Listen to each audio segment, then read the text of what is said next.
لوگ آج کل دین کی باتیں کیوں نہیں سنتے؟ تو یہ محفل کا اثر ہے۔ ذہنیت یوں بن گئی ہے، محنت ایسی ہو گئی ہے کہ گناہ کی محفلوں کا اثر زیادہ لوگ لیتے ہیں اور دین کی طرف نہیں آتے۔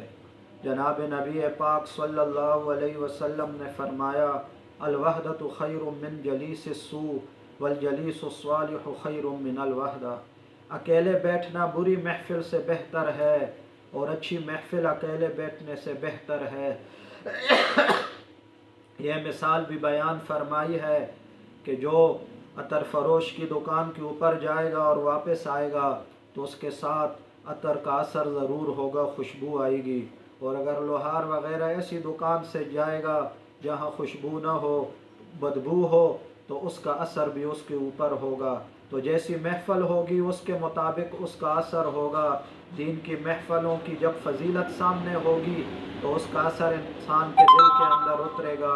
دین کی باتیں سننے کا اثر یہ ہے کہ اللہ جل جلالہ جنت میں ایک حور ایسی دیں گے جو ایک ایک قدم کے ساتھ 1,00,000 ناز و نخرے اتارے گی، ایک ایک قدم کے ساتھ 1,00,000 ناز و نخرے نکالے گی۔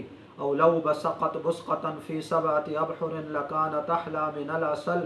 دنیا کے 7 کڑوے سمندروں میں ایک تھوک معمولی ڈال دے تو وہ شہد سے زیادہ میٹھے ہو جائیں۔